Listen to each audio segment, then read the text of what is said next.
اعوذ باللہ من الشیطان الرجیم بسم اللہ الرحمن الرحیم۔ اس دعا اور امید کے ساتھ کہ آپ صحت اور ایمان کی بہترین حالت میں ہوں گے، راہ فلاح کے پلیٹ فارم سے ہمارا سلام قبول کیجیے۔ ناظرین، حضرت موسیٰ علیہ السلام کا وہ واقعہ جس میں حضرت موسیٰ علیہ السلام پانی سے صحیح سلامت گزر گئے اور فرعون غرق ہو گیا، یہ واقعہ تو آپ لوگوں نے پہلے بہت دفعہ سنا ہوگا، لیکن آج ہم اسے جدید سائنسی تحقیق کے تناظر میں دیکھیں گے۔ پیارے دوستو، انسان کرۂ زمین پر قدم رکھتے ہی فطرت کو سمجھنے اور اس کے اسرار و رموز جاننے کی جستجو میں لگ گیا۔ دنیا میں ایک زمانہ ایسا گزرا ہے کہ جب تاریخ عالم میں معجزات کا بڑا ذکر ہوا۔ یہ معجزات انسانی استدلال اور منطق پر حاوی تھے۔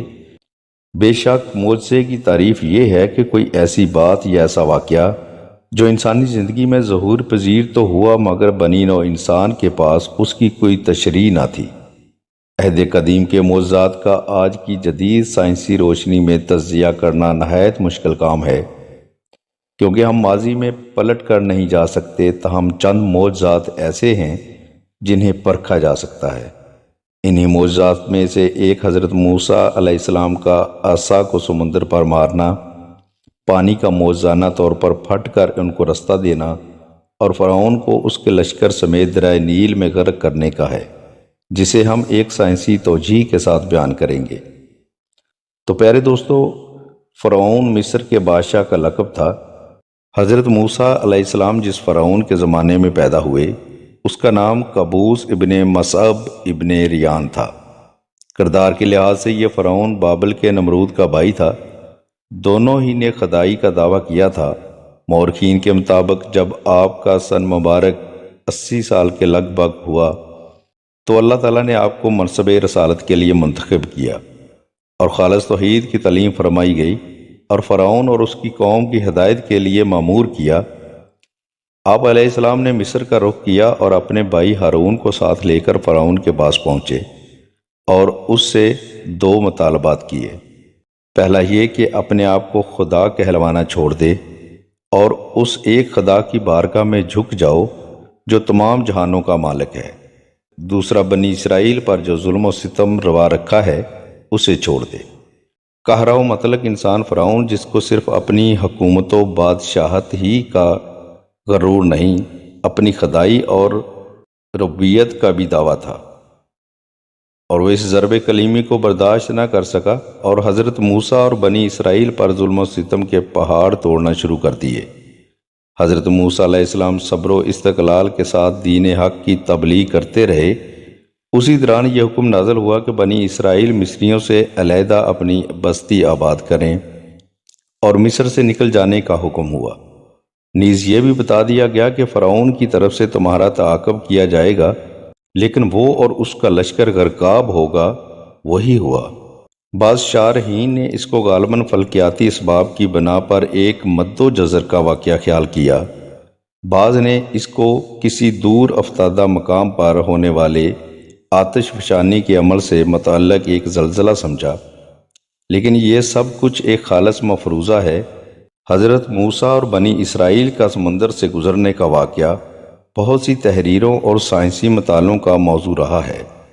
جدید سائنسی تحقیق کے مطابق سائنسدان سمندر کی دو پارٹوں میں تقسیم کے متعلق معنی خیز نتائج پر پہنچ چکے ہیں، اور یہ نتائج مکمل طور پر قرآن کی مثالوں کے آئین مطابق ہے۔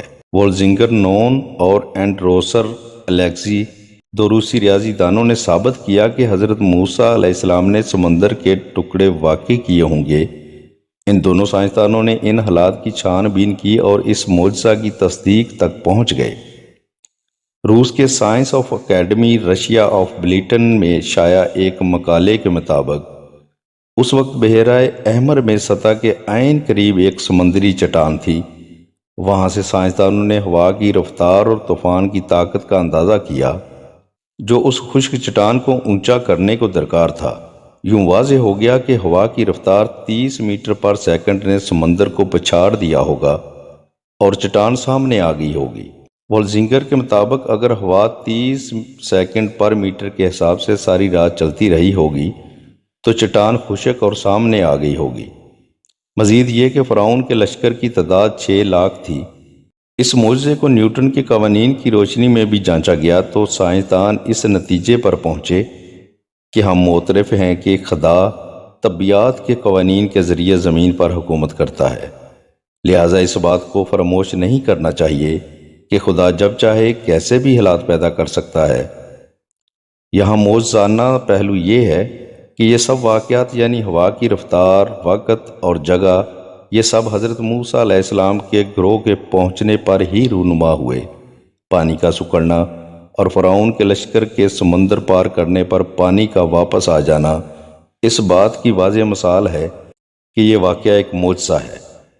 یہی دریا جس نے حضرت موسیٰ علیہ السلام اور ان کے ساتھیوں کے وہاں پہنچنے پر انہیں راستہ دیا، اس کے پانی کے بارے میں قرآن پاک کی سورت 25 کی آیت نمبر 53 میں ارشاد ہے، اور وہی ہے جس نے 2 سمندر آپس میں ملا رکھے ہیں، یہ ہے میٹھے اور مزیدار اور یہ ہے کھاری، اور دونوں کے درمیان ایک حجاب اور مضبوط اوٹ کر دی جو انہیں گڈمڈ ہونے سے روکے ہوئے ہے۔ یہ سائنسی منظر قدرت جس کا ذکر قرآن میں آیا ہے، اس کی تصدیق جدید سائنس نے بھی کر دی ہے۔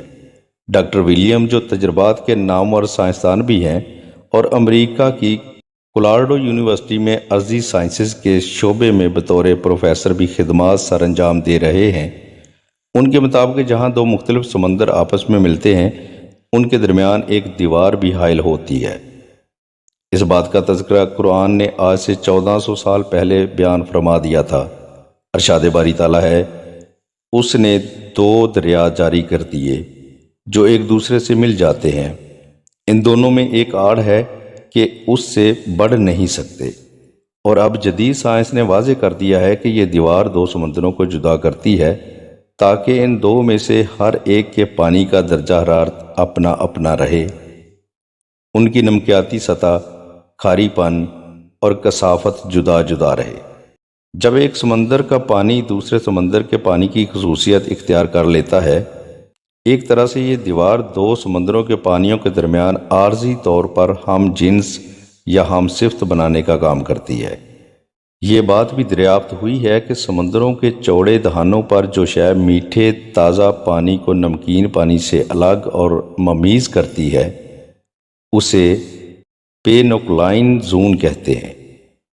یہاں وہ کثافت قابل ذکر حد تک ختم ہو جاتی ہے جو 2 تہوں کو جدا کرتی ہے۔ یہ حد بندی تازہ میٹھے پانی اور نمکین پانی دونوں سے مختلف کھارا پن رکھتا ہے۔ دریائے نیل کے علاوہ یہ مظہر قدرت کئی اور مقامات پر بھی واقع ہوتا ہے۔ جبرالٹر کے مقام پر بحیرہ روم اور بحیرہ اوقیانوس کے پانیوں کو منقسم کرتا ہے۔ ایک سفید دھاری پٹی جنوبی افریقہ کے علاقے جزیرہ نما کیپ میں واضح طور پر نظر آتی ہے، جہاں بحیرہ اوقیانوس اور بحیرہ ہند کا مقام اتصال ہے۔